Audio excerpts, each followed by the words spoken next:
हाय सजल, तुम कब आए? बस अभी थोड़ी देर पहले। चले मैं ऑफिस जा रहा हूँ फिर। वैसे तुम्हें ज़्यादा जहमत करने की ज़रूरत नहीं है। मैंने अम्मी के लिए मेड और नर्स का इंतज़ाम कर लिया। वो अम्मी को बहुत अच्छे तरीके से संभाल रही हैं। और मेरा ख्याल है कि तुम्हें अपने नए बिजनेस पे फोकस करना चाहिए, जिसके लिए पिछले दिनों तुम कुछ ज़्यादा ही कंसर्न और पैनिक थी। बाकी मेरी तरफ से तुम्हारे सारे मामला क्लियर है। और आज तुम्हारी वर्कशॉप पर मेरी इंस्पेक्शन टीम आएगी जो तुम्हारी तमाम मशीनों की इंस्पेक्शन करेगी। Thank you. अगर तुम्हारी बात पूरी हो गई हो तो ये भी देख लो। ये क्या है अम्मी?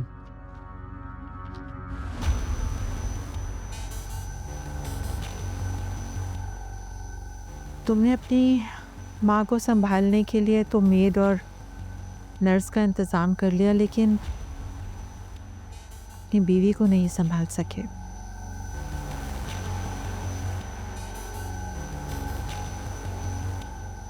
कोर्ट का नोटिस भिजवाया है।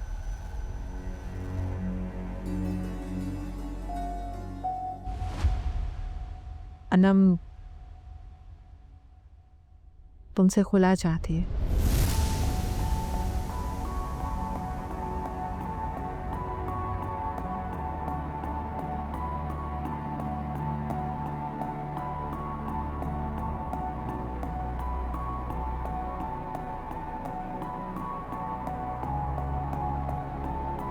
अब क्या सोच रहे हो?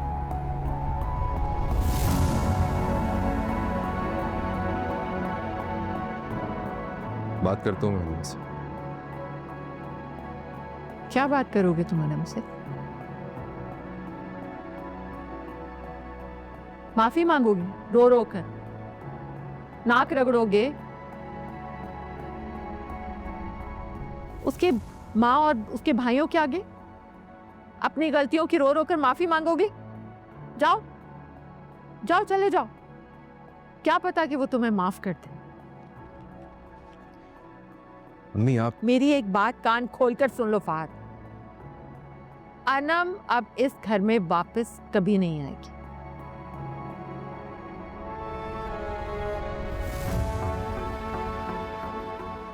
अगर वो इस नहज तक पहुंच चुकी है ना, तो इसका मतलब है कि उसने तुमसे रिश्ता खत्म कर लिया है।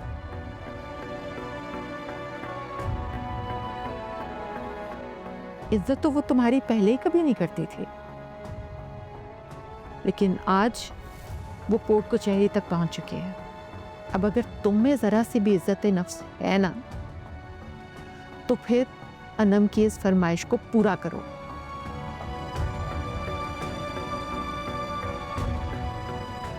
छोड़ दो उसे, ताकि तुम्हारी भी जान छूट जाए। और अगर तुमने ऐसा नहीं किया ना, तो फिर समझ लो, आज के बाद मैं भी तुम्हारी मां नहीं। तो ये उरूसा फहद के पास गई थी, इसीलिए उसका मूड ऑफ था।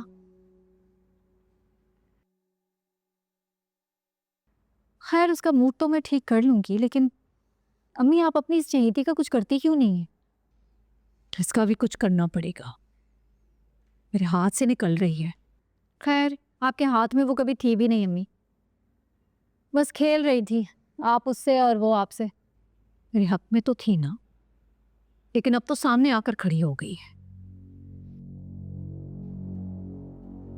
खैर, मैं उसको देख लूंगी। वो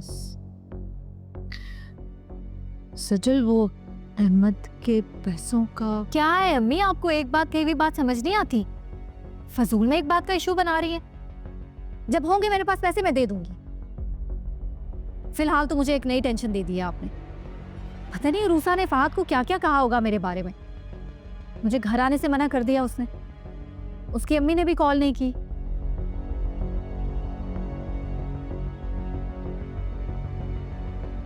एक बात पूछूं? तुम्हारा मकसद अनम से अपनी बेइज्जती का बदला लेना था, ऐसा ही है ना? मुझे क्यों लग रहा है कि तू फहाद से क्या हो गया आपको अम्मी? क्या फजूल बातें कर रही हैं आप? कौन से सुरखाब के पड़ लगे हैं फहाद में, और ऊपर से शादीशुदा भी है ना? वैसे अम्मी शादी तो आपने भी एक शादीशुदा और बाल बच्चेदार आदमी से की थी ना? मेरी हालात अलग थे। मैं एक बेवा थी, एक बच्ची की माँ थी, मेरा कोई कफील नहीं था। उस वक्त लोग मेरा नाम जावेद साहब के साथ जोड़ रहे थे, मेरे किरदार पे बात कर रहे थे, इसलिए मेरी मजबूरी थी। हाँ तो तोहमत तो मुझ पे भी लगी है अम्मी। अनम हमेशा मेरा नाम फहद के साथ जोड़ते। तो ये तोहमत तुमने खुद लगाई है सज्जल। तुम्हारा मकसद उन दोनों के बीच में दरार डालकर अनम से अपनी बेइज्जती का बदला लेना है, और मेरा मकसद असमा को तड़पाना है, समझी तुम? मुझे अच्छे तरीके से याद है अपना मकसद। फिलहाल तो मैं उस अनम की शक्ल देखना चाहती हूँ। सबकी शक्लों पे 12 बजे हैं वहां पे। शक्ल तो फहद की भी देखने वाली थी, नोटिस देख के बेयकीनी की कैफियत में चला गया था। बड़ी मुश्किल से हंसी रोकी मैंने।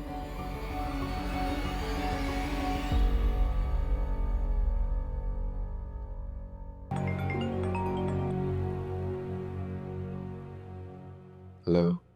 हेलो फहद भाई, मैं अरूसा बात कर रही हूँ। जी उरुसा, कहिए, कैसे फ़ोन किया आपने? मैंने आपसे पूछना था कि आपने अनम से बात की? अनम से मैं अब क्या बात कर, ये खुला का नोटिस रिसीव करने के बाद बात की कोई गुंजाइश बचती है? बिल्कुल गुंजाइश है। अनम गुस्से में है। गुस्से में है तो इसका मतलब कोर्ट तक चली जाएगी।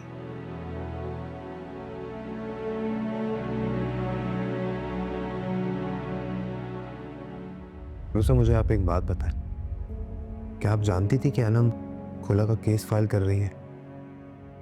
हाँ, इसीलिए आपसे बात भी की थी। तो आपने मुझे पहले क्यों नहीं बताई ये बात? और अब आप मुझे क्यों फोर्स कर रही हैं कि मैं अनम से बात करूं, जबकि बात करने की कोई गुंजाइश नहीं बची है? ऐसे मत कहें फहद भाई, सिर्फ आप ही अनम की बदगुमानी दूर कर सकते हैं। अनम की बदगुमानी तो मैं मर के भी दूर नहीं कर सकता हूं उरुसा। उसे तो आदत है हमेशा अपने घर वालों के सामने मुझे नीचा दिखाने के लिए कटहरे में खड़ा करती रही है वो, और अब कोर्ट तक पहुंच के लिए। ये केस कोई अहमियत नहीं रखता। मगर मेरे लिए मेरी सेल्फ रिस्पेक्ट बहुत अहम है उरुसा, और अनम का कोर्ट जाना ये साबित करता है कि बातचीत की कोई गुंजाइश नहीं बची। मेरा और अनम का रिश्ता कोई कागज का टुकड़ा तो नहीं था, कि ये रिश्ता तो मोहब्बत का था, दिल का था, एतवार का था, भरोसे का था। अनम को मुझ पे भरोसा तो कभी था ही नहीं, और उसके दिल में मोहब्बत भी नहीं रही है, जिसका सबूत ये नोटिस। आप मेरी बात समझने की कोशिश करें। हेलो,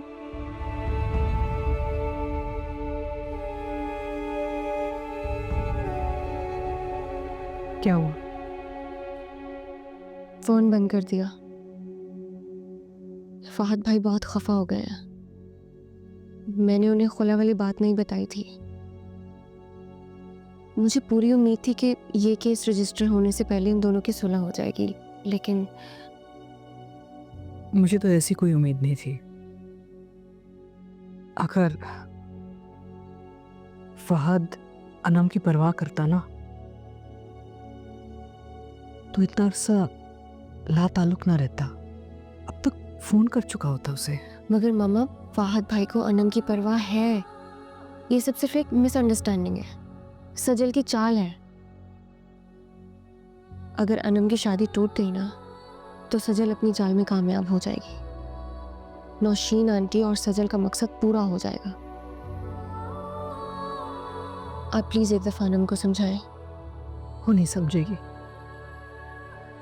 जब फहद से शादी करने की जिद पे आ गई थी ना, तो उस वक्त भी किसी की बात नहीं सुन रही थी, और अब तो बिल्कुल नहीं सुनेगी कि मैं नवीद भी साथ जुड़ गया उसके। कैसा महसूस कर रही हैं आप? खुश, मुतमईन, पुरसुकून?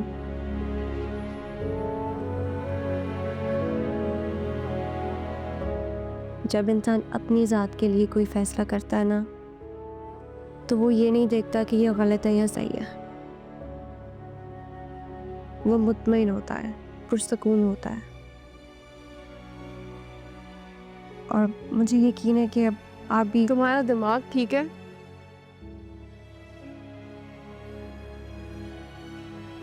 कौन इडियट अपना रिश्ता खत्म होने पे खुश होता है?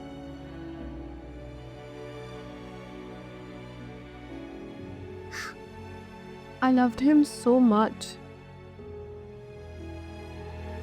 वो तो उसके धोखे और बेवफाई से मजबूर होके मैंने ये डिसीजन लिया है। अनम, वो धोखा देने वाले नहीं है, वो बेवफा भी नहीं है। तुम कुछ नहीं जानती।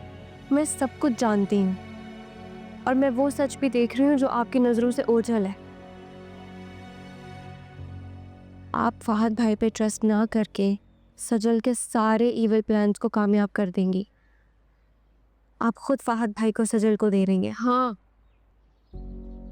मुझे अब उसकी जरूरत नहीं है। वो इस काबिल ही नहीं है कि मैं उसे अपनी जिंदगी का हिस्सा बनाऊं। तो मेरी जिंदगी की सबसे बड़ी गलती है, जिस पे आज मैं पछता रही हूँ। तो ऐसा भी हो सकता है कि कल आप अपने इस फैसले पर पछताएं, बल्कि आप 100% पछताएंगे। जब आपने फहद भाई से शादी करने का फैसला किया था, उस वक्त क्या फीलिंग्स थी आपकी, और आज क्या महसूस कर रही हैं आप?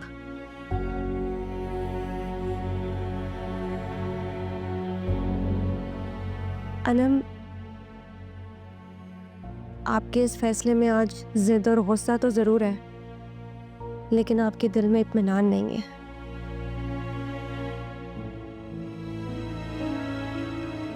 और मुझे नहीं लगता कि मुझे आपको ये बात समझाने की ज़रूरत है कि आप जल्दबाजी कर रही हैं, क्योंकि इस बात की गवाही आपको आपका अपना दिल दे रहा होगा।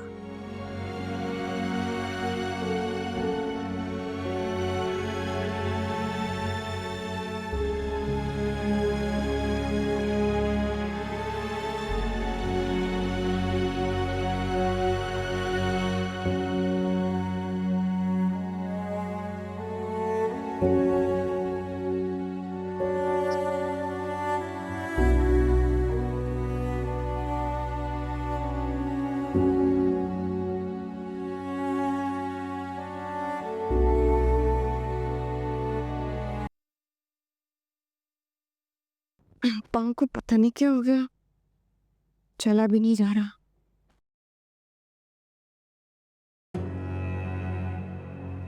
ऐसे वक्त में ना आराम करना चाहिए, ये नहीं कि चलते फिरते रहो, वरना ये देखो पैरों का ये हाल हो जाता है। देखो कितनी स्वेलिंग हो गई है। मैंने आपको मना भी किया था, फिर ले आई हैं। हाँ तो, और तो कोई है नहीं इस घर में जो तुम्हारा ख्याल रखे। जितने भी नौकर चाकर है ना, वो सारे नवीद और उसकी बेगम के ताबे। क्यों भला? क्योंकि वो देते हैं तनख्वाह। तो अपना ख्याल खुद रखना पड़ेगा कि नहीं? लो आ जाओ। आप रहने दें, मैं खुद कर लूँगी, प्लीज़। एक तो ये बड़ा मसला है, नहीं रोक सकती मैं अपने दिल को तुम्हारी फिक्र करने से, और एक तुम हो के सजल जैसी हो ना, हैं कि नहीं? आ जाओ। मैं आप प्लीज़ मेरी फिक्र मत करें, मैं कर लूँगी ये सब कुछ खुद, प्लीज़। तुम्हारी जगह ना सजल होती तो क्या करती मैं? यही करती ना, हैं? नहीं करती? चल आजा आजा। मैंने आपसे कहा ना।